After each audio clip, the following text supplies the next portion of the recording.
So touch in, and then I get those two to match. Now I've gotten this first layer of just getting the physical balance open, a bit of the astral and the mental space open. And then open the next layer. When you're tuning into energy, using any of your spirit senses, the mental body obviously has to be open.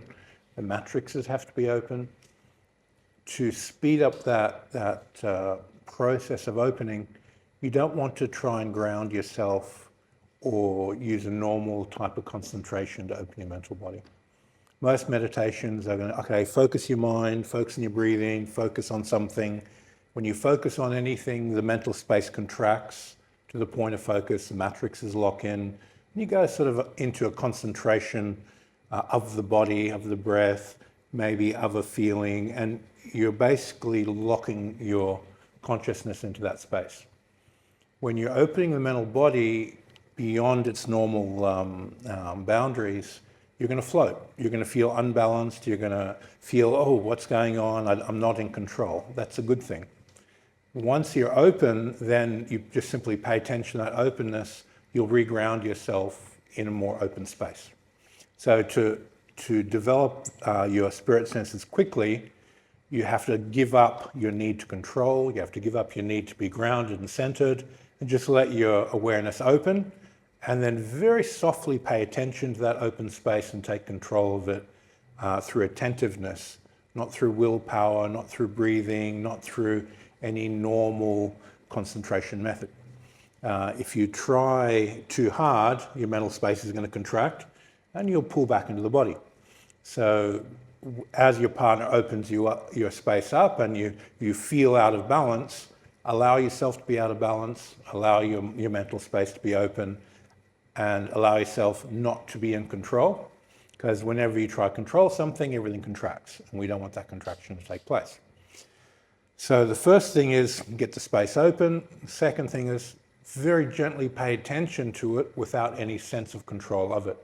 Attentiveness, just simply awareness of it, will give you control gently and correctly. If you try and grab everything and go, no, I've got to be centered, I've got to be in control, you'll basically go to a lower state of consciousness. All right. The next thing we want to look at as we do that, where our partner opens up a mental space and then closes the mental space, you've got to become familiar with each person you do this with, how they open your mental space. They're giving you a different type of openness. So if someone's naturally clairvoyant and they open up your mental space, they're opening it up through a gateway that they're familiar with, so there'll be a tendency to be more clairvoyant around that person when they open you up. If someone's more clairsentient, then that's the gate that's going to open. So everyone has a different skill, has a different pathway they've developed. As an example, if you're working with a healer, when they open up your space, they're unconsciously balancing you. If you're working with a martial artist, when they open your space, they're unconsciously unbalancing you.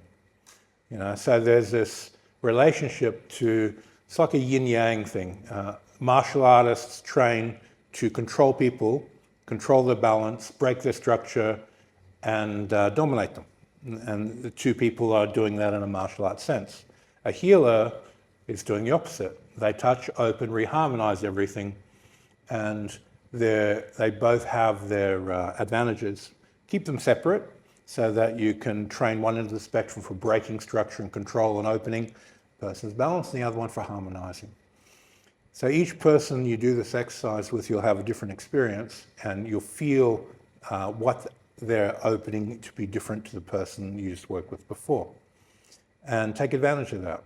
What I've noticed doing this for decades is that people open differently based on their training partners. And if they have high quality training partners, their development is faster. If they have low quality training partners, development is slower. So when you go home and you find training partners to work with, if it's an absolute novice who's never done this before, you'll be hindering your development. But if you find training partners who are highly developed, they've already got clairvoyant skills, they're already sensitive, and you're working with them, you'll gain all those sensitivities. You'll just bridge across. Your closest friends energy is going to mix with you, and it's going to affect you on an unconscious level. And that's important. If people don't believe in what you're doing, they're going to close you down unconsciously. So you'll be fighting against the current. So you have to be very sensitive to your energetic interactions and who you open up to. In this environment, everyone is new to each other, so you can't really control that.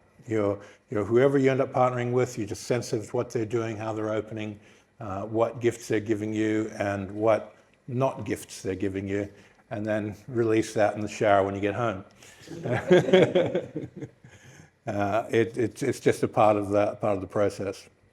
Everyone is going to exchange energy unconsciously, and they don't know what they're giving you. When you open someone up, your unconscious is going, here, this is my stuff, take it. And you just have to deal with that working on new people. All right, so what we're going to do this time is we'll change partners, and once you've touched your partner's base and opened them up, as your partner's opening, I want you to be a part of that process of letting go. Don't think about what they're doing. Don't try to listen to their frame and, they're trying to do this to me, they're trying to do that. Because the moment you go into an analytical state, what happens? Your mental space is contracting into that analytical part of your mind, and you won't be getting the maximum benefit. Just give your bridge to your partner, say, up, let it go, and just free up, let your mind go, let them open up and get your space where it should be. If you try to figure them out, it'll work against you. So you really have to just surrender to your partner and let them practice. What I've noticed is people's need to control is their biggest hindrance in getting good at this. And ironically, people's need to control is also the maximum accelerator of power. It's the resistor for developing qualitative skills and an accelerator of power skills. If you want power, it'll be at expense to sensitivity. So this qualitative and quantitative relationship is there. So there's a time to use your will and exert power and control, and there's a time not to. This is a time not to. So you can get your mental space open. All right, so this time when you touch your partner, open them up in layers. So can I borrow you for a moment? So we first physically touch the base, get into the frame, and then when the timing of releasing your hand, that you're pressing into the physical structure with that same release of the elasticity in the fascia, that's when you open the space. There's a physical rhythm and a mental rhythm that have to match each other. So I touch in, and then I get those two to match. Now I've gotten this first layer of just getting the physical balance open, a bit of the astral and the mental space open. And then I open the next layer. And then on my side, I'm just feeling what his reaction to that energetic change is. On his side, he's just letting go and opening up. And I go through another layer.